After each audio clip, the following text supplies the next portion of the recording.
Alors bonjour à toutes et à tous, je m'appelle Alexis et je suis soigneur animalier au zoo de Bordeaux-Pessac.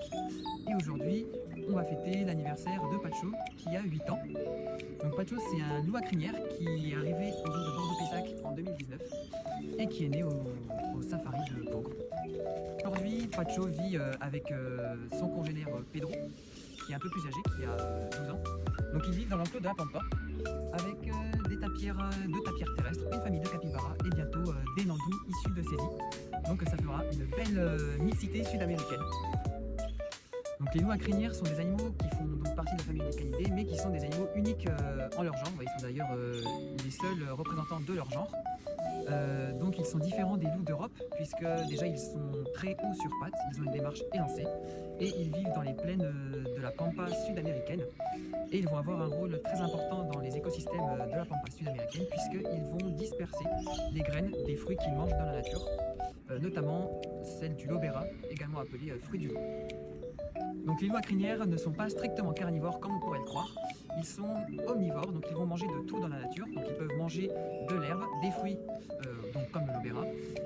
Et également ils vont pouvoir manger des animaux, donc des petits animaux, donc soit des mammifères, soit des petits oiseaux, ou même des insectes. Et donc nous ici au zoo de Bordeaux-Pessac, on va leur donner donc des protéines animales, donc ça peut être des souris, poussins, poulets, rats. On peut leur donner des fruits et des légumes. Donc ce qui est bien, c'est qu'on peut assez bien diversifier dans la protéine autant que dans les fruits et les légumes. Il fait partie du groupe des carnivores, donc ce n'est pas dû à son régime alimentaire, mais plutôt à son anatomie, à l'anatomie plutôt de la mâchoire. C'est un peu comme le pandaron qui fait également partie de la famille du groupe des carnivores, mais qui va manger que du bambou. Donc pour les populations locales, il est considéré comme un animal mystérieux et solitaire qui apporte sagesse et protection dans les plaines sud-américaines. Aujourd'hui, nous sommes donc fiers de souhaiter l'anniversaire de Pacho et de contribuer à la préservation de cette espèce menacée. Donc aujourd'hui, nous sommes fiers de fêter les 8 ans de Pacho et de pouvoir ainsi préserver à la protection de cette espèce menacée.